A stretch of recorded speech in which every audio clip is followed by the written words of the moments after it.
Здравейте! Днес искам да ви представя крепост Ряховец, която се намира близо до Горна Оряховица и в момента се разработва вече 3 години – 23-та, 24-та, 25-та.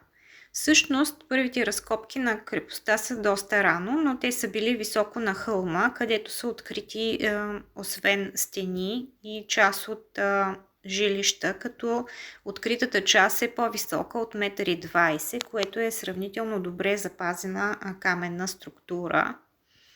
Но в момента са открити близо до сметището в ниската част, в подножието на хълма до Горна Оряховица. Са открити също така жилища, там е открита пещ и керамика, кръст, предполага се, че е имало манастир. Едновременно с това се разработва и южната порта, която е в близост до Арбанаси, в труднодостъпен горист район. Там всъщност е най-голямата изненада. През 2024 година са открити погребения на обезглавени коне. Глави на животни са открити в северната порта, до северната порта, в северната част на крепостта. Но да се върнем на южната порта, където са открити обезглавените коне. Историците и археолозите са предположили, че това може да са кумани, защото определено находките са редки и не са свързани с българите. Има счупена костна чаша с нарези и други дребни обекти от бита, като, както казах, се предполага, че това са кумански поселения, но след като аз лично потърсих за други аналози на обезглавен ритуално кон, погребан от периода на 11 век в Европа, се оказа, че има такъв в Германия и това са наети от меровингите готи. Всъщност това са готски селища, които са спазвали същия ритуал. Ще приложа линк към статията, в която аз съм прочела за обезглавения кон в Германия. Мисля, че селото се казваше Книтинген. Името на владетеля на селото мисля, че беше Кнут, но не съм сигурна. Надявам се да харесате моето видео. Ние, разбира се, посетихме най-лесно достъпната част в високата част на хълма, където имаше прекрасни гледки.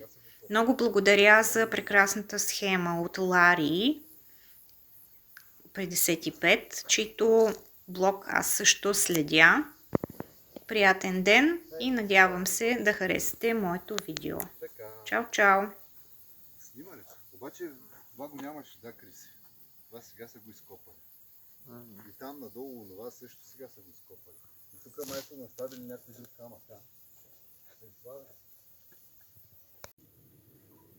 разузнавателно.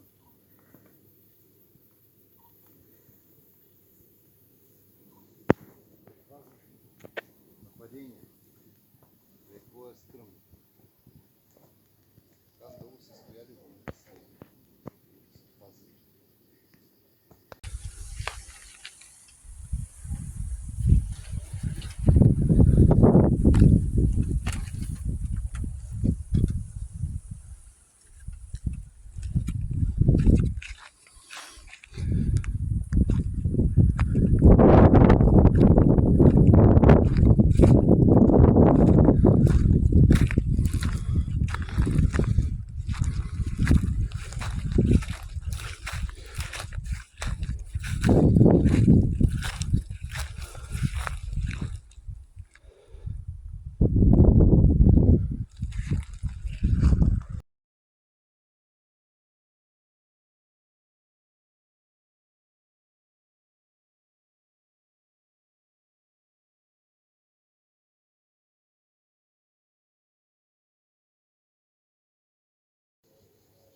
Виж хасник.